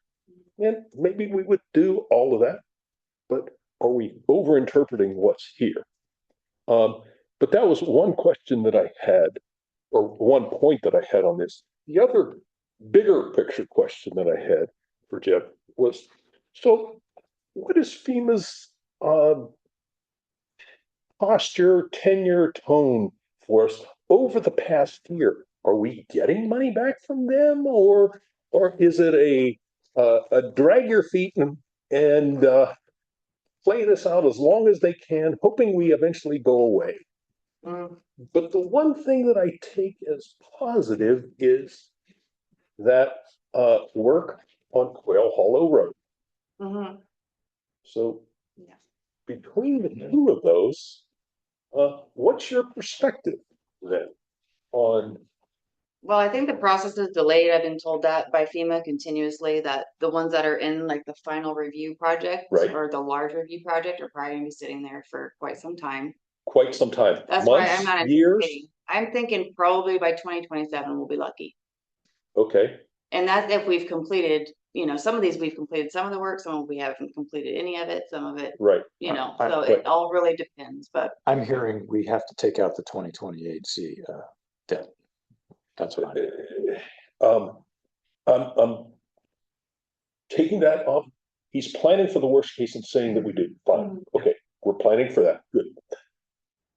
My question was on FEMA and the likelihood of. Well, they're moving. You're That's the not hearing them promising say sign. no. Mm-mm. If they approve the Quail Hollow, Yeah, which I thought they were gonna push back and they didn't. well, what caused you back in August to say, hey, we should put. I spent a lot of time on that one in particular. Why did you do that?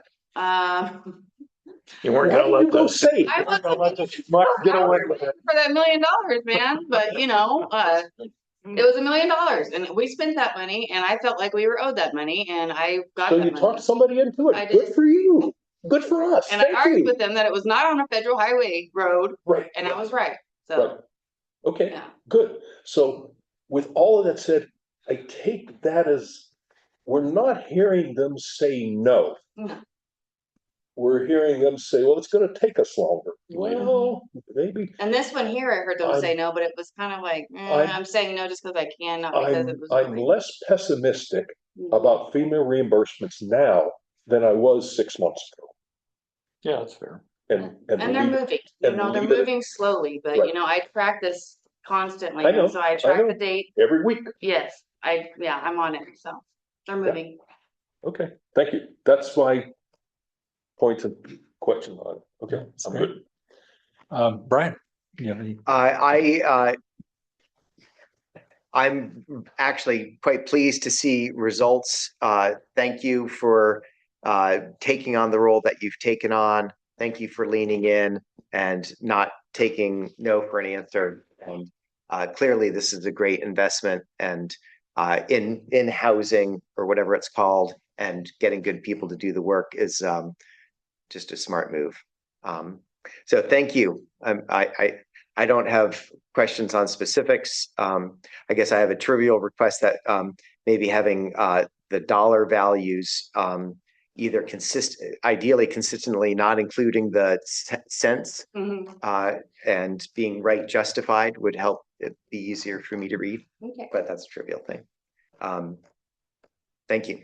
Yeah. That's all I got. Lena, Yeah, I just want to echo a lot of what Brian just said. Thank you, Jen, for being a bulldog out there and chasing these down. I just had a question with that Fall Creek intake. It says it's obligated and that you emailed them almost a month ago. Is that kind of their typical response time? Yeah, this is one that I had to clean up. It was left behind from when Jen Michelson was here. She actually, there was a lot of miscommunication on this one, and they thought she withdrew and she didn't withdraw, and I had to do a bunch of background on this one. But anyways, they're supposed to be paying us, but it's kind of stuck in a FEMA pool somewhere. So I'm working on it. That's a really old one. Maybe like Yes. 2019. Yeah. Yeah. Old money, Yeah. and they're saying that it's still there, that it's ours. It's just having to make it through that process. How much is it? 105,000. It's not something, but it's something. I Yeah. just can't believe it's that old. I did have another question. You had some other funding opportunities that were coming up, which looked promising, and I kind of wondered, if there was ideas that you guys are playing through with any of those, especially that fisheries restoration grant program, because it's open right now. Chris, you want to speak on that one? Yeah, we've been talking through some ideas. There's a few different ways we could go at it. There's there's like 12 different categories within that grant. Potentially, like the Fall Creek Fish Ladder needs some work. I'm not sure that they would, give us money to fix something that we built through their money. But yeah, we have a few different ideas that we've thrown out there and we're kind of talking through. So we'll see where that goes. Okay, thanks. Anything else, Elena? No, that's all. Thank you, guys. All right, thank you. Jen, I want to reiterate what you've heard from all of us. We're really glad you're on this. And I think all of us are feeling optimistic about coming months and years that we can hopefully get more and more of this going and bring it in. Bring it into the cash register. FEMA's doing the best they can. I don't feel like they're trying to not give the funds that they promised they'd give. So we'll see. Okay, well, keep at it. And then I think you've heard some pretty not big feedback, but maybe more descriptive, like the reality of where a project really is or a grant really is, just so that all of us and the public sort of have a better understanding of, okay, this is looks like $1 million, but we're probably never going to use it. That kind of thing. And then it would be, I mean, I know it's yet another column, but if there's a way to show, totals, of maybe the different categories, the 2 or 3 different categories, that would be great. Having a running total of, okay, well now here's how much is I forget the term that it was used, but that we're definitely going to get, and then here's the total potential. So that's really, really great. Thank you very much. Yeah. Okay, thank you. All right. Any comments from the public? No? All right. Okay. Very good. All right. Jason, did you want to kick off Bear Creek? No, I'll turn it over to Jeffy. Okay, you'll take that. All right. The purpose of this agenda item is to recommend that the board direct the general manager to execute the proposed on-site service agreement with Essential Operations for the Bear Creek Estates wastewater system. This contract was first presented to the board at the October 2nd, 2025 Board of Directors meeting.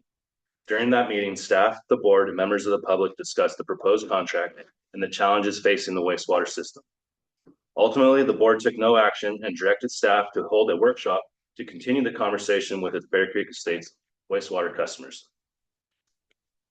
On January 12th, 2026, staff, the board, and representatives from Essential Operations held a workshop to hear from our customers, discuss the proposed contract, to review the history of the Bear Creek Estates wastewater system.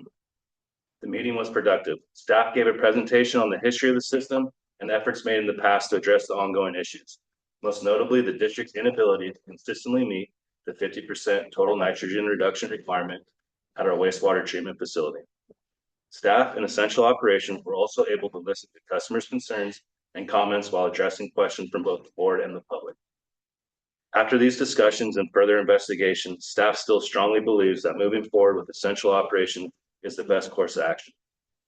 Staff feels that essential operations hands-on approach combined with engineering review followed up with operational support and monitoring provides the districts and its customers with the best opportunity to overcome these challenges and help ensure a sustainable system in the future. Before opening this up to discussion, I would like to address a few questions and concerns both from the board and the public. First, I would like to address the concern that essential operations strategy is not centered around engineering analysis. In staff's opinion, this approach was attempted several times between 2002 and 2020, as highlighted during the January 12th workshop. Staff believes those efforts ultimately fell short because the district did not have an experienced wastewater operator to provide the necessary operational insight during the engineering assessment process. Additionally, and perhaps most importantly, there was limited follow-up and the system was not properly operated after the engineering recommendations were implemented. Without the operational know-how, the benefits of those assessments were not fully realized. For this reason, staff believes essential operations strategy of combining engineering review with hands-on operational expertise and ongoing follow-up provides the most effective path forward. Furthermore, the essential operations contract is significantly more cost-effective and is expected to deliver greater value compared to a full engineering assessment from similar firms the district has used in the past. This is especially important given the wastewater system's budget constraints. Next is the notion that essential operations services would replace district staff time and duties within the wastewater system. This is not the case. Staff worked closely with essential operations to ensure their services would not overlap with or duplicate existing district responsibilities when drafting the contract. Currently, staff is doing everything in their ability to meet permit requirements and keep the system flowing. However, a core issue facing the system is that the district does not have a wastewater operator and training program, which is necessary to properly certify and train as a wastewater operator. As a result, staff does not have the specialized certification, experience, training, or technical expertise necessary to effectively troubleshoot a wastewater treatment system or determine what operational adjustments may be required. Unfortunately, establishing an operator and training program is something the current wastewater budget cannot support. That being said, additional staff time from existing personnel will likely be required in the future to properly operate and maintain the system. It is in staff's opinion that the current wastewater budget will be able to support that additional staff time. For these reasons, staff believes that assistance from essential operation is necessary, not only to address current challenges, but also to build long-term in-house capability. Finally, the wastewater system faces challenges beyond the district's inability to meet the total nitrogen reduction requirement. The collection system and leach field are aging and will require significant capital investment if corrective actions are not taken. A primary concern is excessive infiltration and inflow, or I&I. This is where rainwater and groundwater enter the system, increasing influent flows and reduce treatment performance. About 15 years ago, an I&I study was attempted but was not successful due to the size of the mains and the level of water and waste inside of the mains. However, staff has recently been able to show some correlation between rainfall, higher plant flows, and lower total nitrogen removal efficiency. Given this information, staff's goal is to work with essential operations to optimize the treatment plant and achieve compliance during dry weather conditions. Demonstrating reliable performance under normal dry conditions will help confirm the remaining compliance issues are largely driven by I&I. This will allow the district to better target capital improvement projects and strengthen future grant applications. Although essential operations will not directly resolve the I&I issue, their support will help guide cost-effective improvements to both the collection system and the aging leach field, including rehabilitation, replacement planning, or operational adjustments to extend the system's life.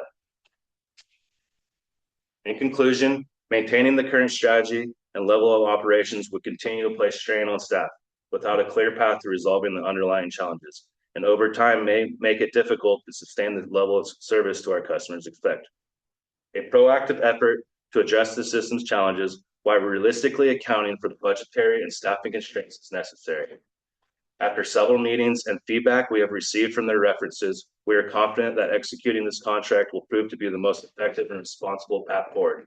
Essential operations will provide expertise, operational support, and strategic guidance needed to improve performance and achieve regulatory compliance. And with that, I'll open up discussion.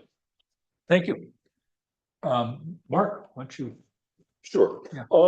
After the workshop, there were several questions that board members were asking about inflow, water sales on a monthly basis, inflow on a monthly basis, and how does that correlate to meeting the nitrogen reduction levels? I see some recent information that you sent out, or that Jason sent out to the board, with a lot of that information summarized in it.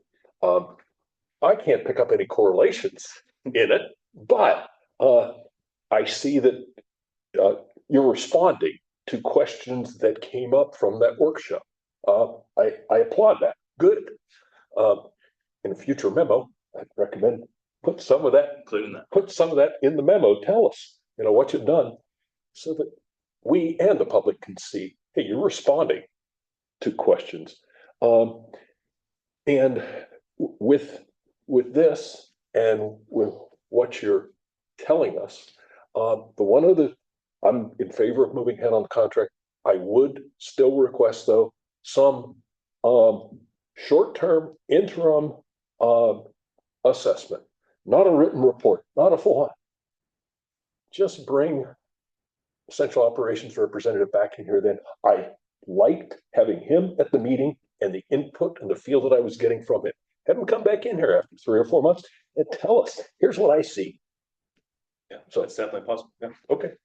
All right. I would request that. So with that, I have no further questions or input. Thank you. Bob? Yeah, I echo that on the spreadsheet, Jesse. Thanks for putting that together. I think there's sort of a small correlation, maybe on a lagging factor with rainfall. I think that in the drier months, it's a loose one. Let's put it that way. Yeah, during the dry months, and I would say just it's industry knowledge that influence of I&I will reduce your treatment capacity. Yeah, so, and that's correct. But there's more than just the I&I going on, of course. Yeah. So there's the recirculation that we need to address. Yeah, but I mean, just in terms of the Gazinta and Gazauta gallons and all that, I mean, there's at least a loose correlation in there.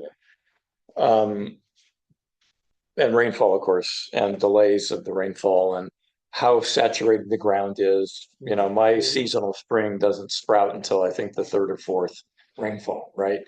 And then it sprouts all the time. But the first few rain, falls, the ground's getting saturated. The big question I have for Essential Operations is how many months do they see before we start seeing results? Is it month 1? Is it month 3? Is it month 12? I don't feel Essential Operations was comfortable giving us a date without getting his eyes on it. But, I would imagine that within a few months, if he can identify, let's take it, we can move a blower up or down and upsize a blower. I imagine in a few months, after making those type of adjustments, we should be able to see some improvements. So I don't want to promise any numbers, but I would, 3 to 6 months. I guess the corollary to that is, at what time would we say, hey, we don't want to do this anymore, right? I mean, if we're working on this for 9 months to a year and there's no progress, or 6 months, we can opt out after. Yeah. So do we opt out? Yeah, in the service of professional service agreement included, we have that option. And I get that we do. Yeah. But as the manager of the group, is there a time period at which you're expecting to see something, or are you going to start going, maybe this isn't the right way to go? Yeah, I mean, I think that all depends on how Essential Operations is performing out in the field, and our feel as a group, what kind of performance they're laying out there. Yeah, so there's no like metric or any KPI or anything like that you would have on this at this point. Okay, I wouldn't expect that. Well, I'm thinking after the end of a year, we might want to see reductions in nitrogen.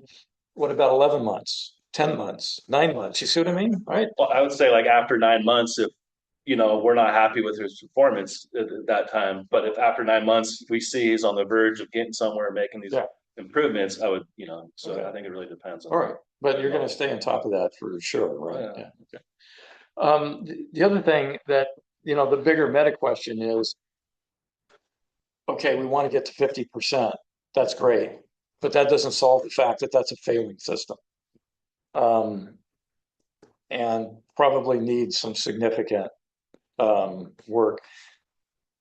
We did do an engineering assessment in the past, but in my opinion, it was fatally flawed because it did not take into account 100% of the options that are available on the market today. They limited themselves based on what Santa Cruz County had said was possible, which, from my way of thinking, is the wrong way to go about doing a solutioning exercise. At what point in time do we revisit that? An engineering set. And look at all of the solutions that are available, not just what Santa Cruz County has in their one-size-fits-all pocket. I think future engineering assessments will be important, but I think the first step would be recognizing, having the operational expertise to assist the engineering assessment to better narrow down what type of capital improvements we need to make, instead of just building up a capital reserve and not really knowing where to put it, or just kind of guessing based on a incomplete engineering assessment. So that's not exactly what I'm asking. I mean, I'm not expecting anybody in our staff to come up with what the solution should be. In fact, essential operations may know them or he may not. You may pick up some things anecdotally. I'm talking about a formal process by which we go back out and we say, hey, don't limit yourself just to what Santa Cruz County says. What are all the options that are available out there? At what point in time in this process do we revisit that to address the fact that it's a failing system? And even though we might be successful in getting it down to 50%, that's not the end goal for the folks out in Bear Creek Estates. I would say the time would be at the point the essential operations is able to identify what is able to give feedback to the engineering assessment that would be useful. And I don't want to just go do another engineering assessment without the operational background and understanding of the system. Is where so fair enough, but some of the solutions would not require a centralized site. I mean, there are aerobic solutions out there that would operate in a very small footprint. So I don't know necessarily that what we get from essential operations is 100% of the solution that's out there. I'm just asking you to consider that as a possible outcome. Because like I said before, my daughter has an aerobic system that has a very small footprint and doesn't require going anywhere else other than just right in her lot. And it's a very, very small area. Yeah, I mean, at this point, we don't have a lot of options, right? And to try to get to 50%, at least this way we can tell the state and feds we're trying to do something. Which is also very important. Which is very important. Okay. All right, thank you. Alina. Yeah, I guess I was really happy to read in there that the initial term is going to be a 1-year contract, because I thought we were discussing just going right into a 2-year contract during the workshop, which I think that was my biggest concern, was spending all this money to wait 2 years and kind of figure out an outcome. So I appreciate that language a lot, and it makes me feel a lot more comfortable moving forward with this contract. So thank you for all your work on this, Jesse, and addressing a lot of the questions that the community and the board had previous to this meeting. So that's all I have. Thanks. And Brian. I think it's a good idea to proceed with the contract. I think that these systems, especially an old one, kind of like an old truck, getting it to run is going to take a lot of finesse and fiddling and troubleshooting.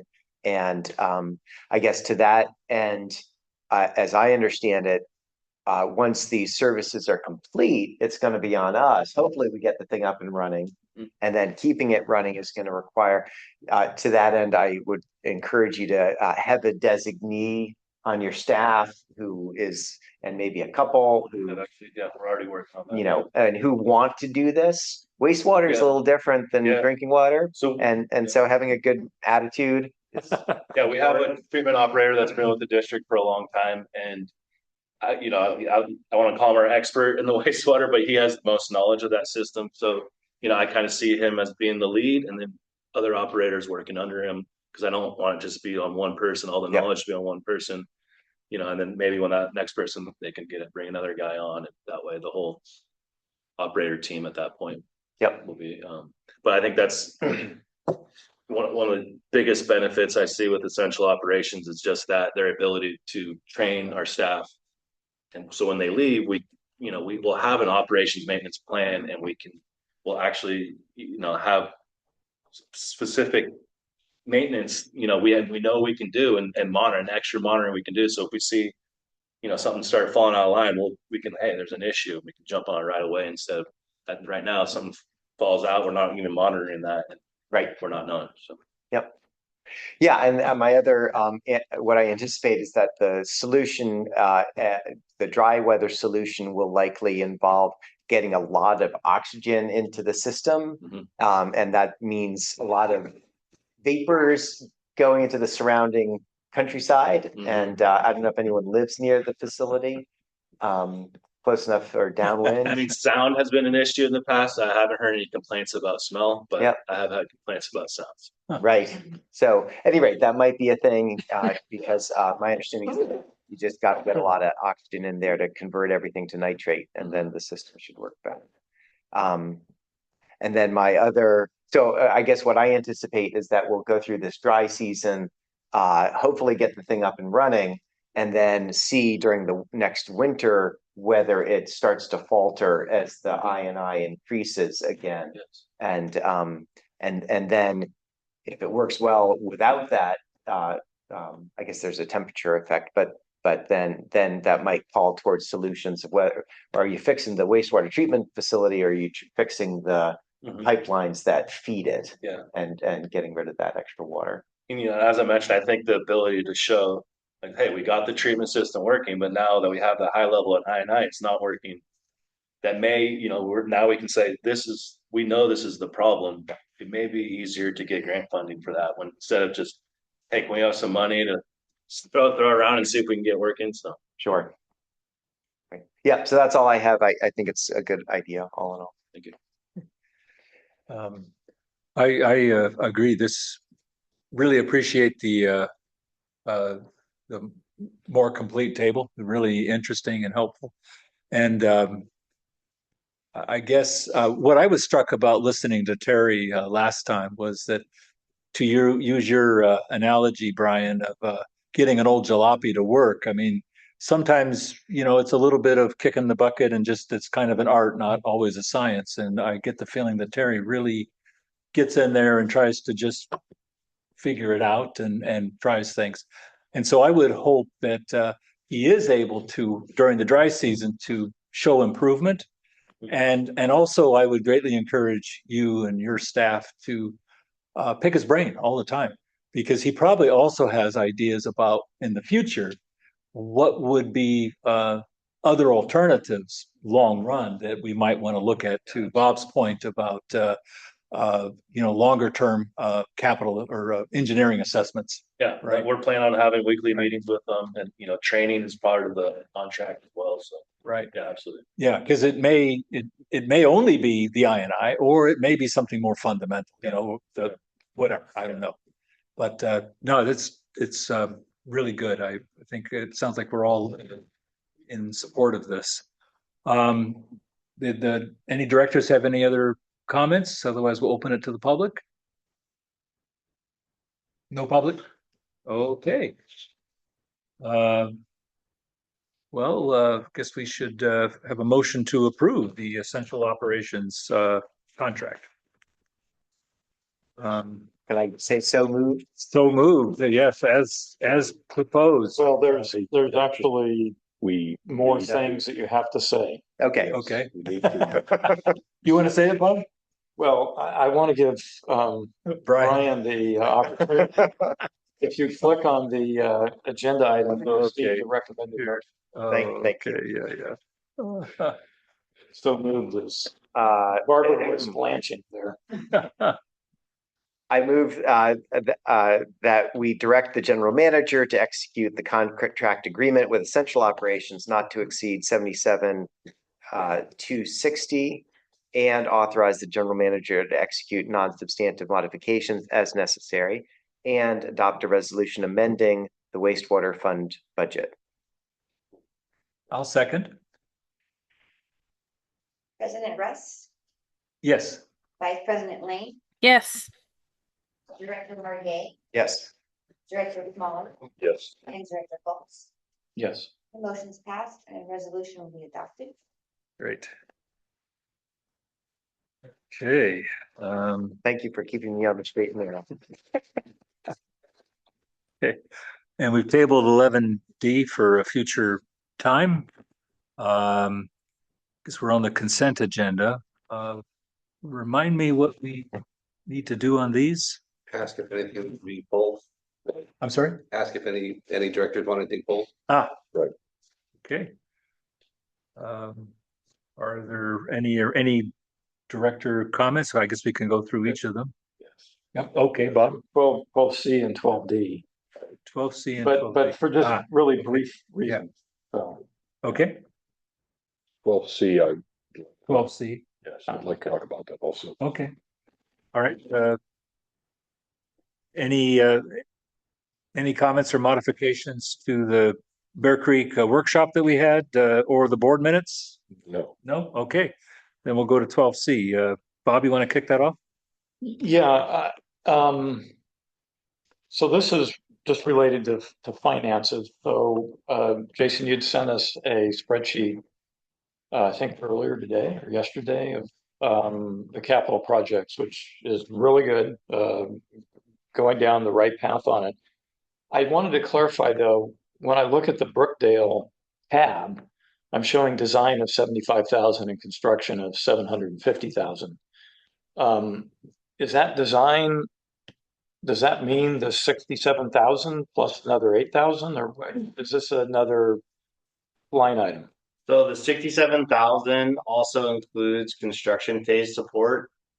So what we need to do is drain the tank. Yeah, I understand that, but from a finance point of view, that 67,000 is part of the 75,000 that's listed as design budget.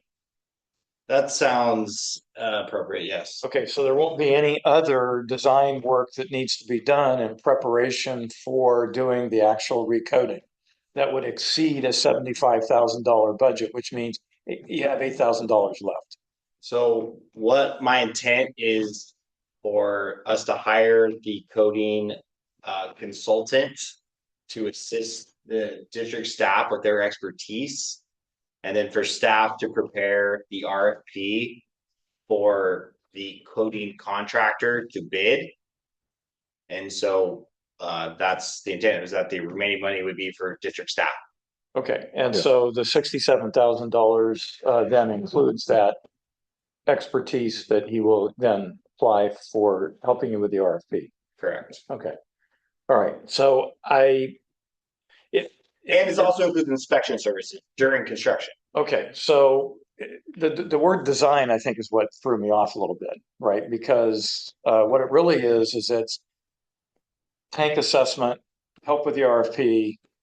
So we don't know the structural condition on the interior of the tank. I get that. So there could be welding, there could be parts that need to be completely replaced. If that's the case, we might have to make a drawing to show somebody if it's an angle, if it's half-inch thick, if it's 4 by 6. Given these are 30 years out of maintenance, it's likely there's going to be some of it.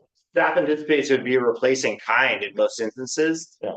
There are some things we want to change about the tank. We want to have a central vent rather than vents around the perimeter.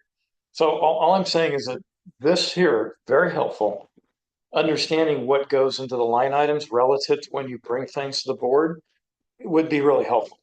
Because I wasn't sure if the 67,000 was in addition to this or included in here. And if it would help to put in another line item for tanks of, coding assessment / support, and then a separate one for design, go ahead and do that. That's fine. But I just wanted to clarify that. And that was really the only thing that I had. I'm sure Mark will have other things relative to the actual work. But from a money point of view, I just wanted to make sure that the 67,000 was included in there, and it is. Yes. Thumbs up. Okay. Mark?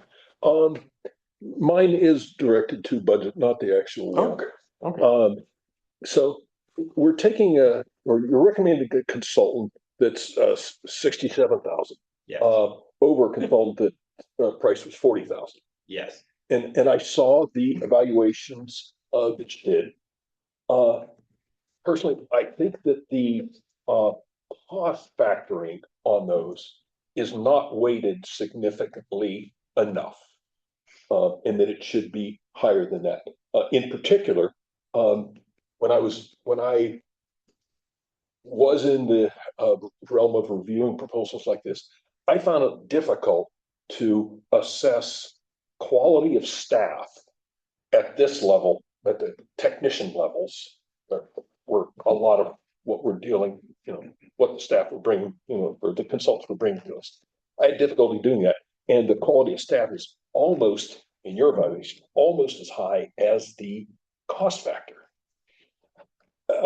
So with that, and with comments that you received from me, I think and I understand in the bigger picture budget, 27,000 isn't that significant. But if we were looking at adding a zero to both of those, $400,000 engineering contract versus a $6,700 engineering, it's still that same differential on a percentage basis. Yeah, we would be. So with that, you're recommending this, or let me ask, why are you recommending that? Other than that scoring evaluation. Yeah, so I would say, we've ranked both proposals based on quality. Right. And I think, Jesse, do you want to speak at all to? Yeah, tell me something that I didn't see. There was a lot. So I reached out to a lot of, I'll call them industry partners surrounding water districts. Right. And the consensus I got was Bay Area, they all use them. Scotts Valley, Santa Cruz, City of Santa Cruz, Soquel Creek. Right. They all work with Bay Area coding, and they all have given rave reviews. They think they're the best consultants, and there is. So I put a lot of weight into that. Okay. The references from them, and given just the technical operational difficulties of doing this tank. Yeah. I just having the best consultant we possibly can get on this job is important, so we can the time frame is met. Okay. Then that's not something that I see in that scoring evaluation, in my opinion.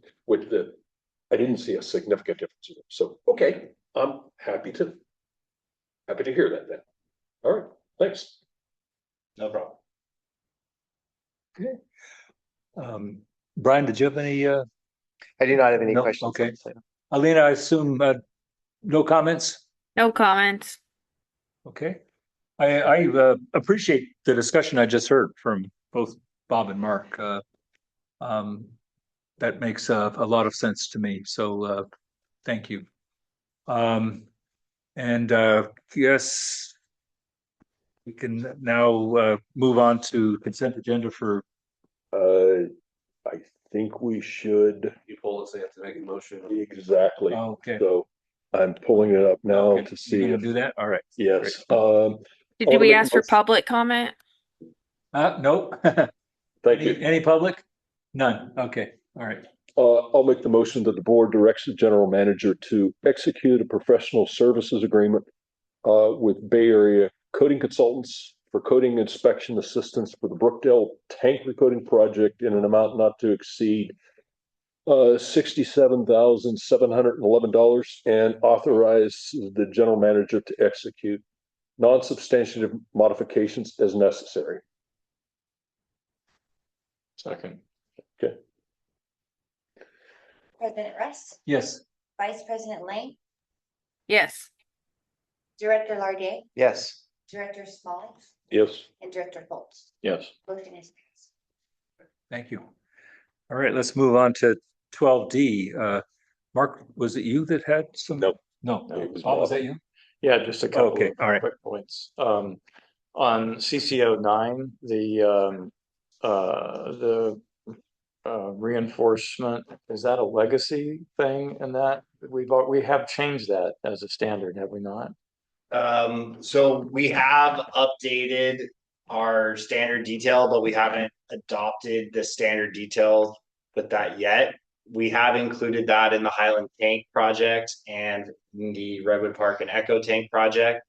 However, the consolidation phase 1 still had the older detail. So it was a legacy, basically. Yes. Yeah, okay. Yeah. All right. And then on the CCO 10, the additional structural bridge supports in order to get Caltrans approval Yes. for the bridge crossing. Is that covered by the grant, or is that out of our pocket? So we have, my understanding is we build the grant 100%, and the grant people have come back and asked us for additional costs associated with the bridge evaluation and the bridge crossing, and they're currently reviewing all those costs to see if they can give us additional money. Wow. Okay, well, that's kind of why I asked, because I want to, I mean, to me, that is like, yeah, I hope they give it to us. Please stay on them.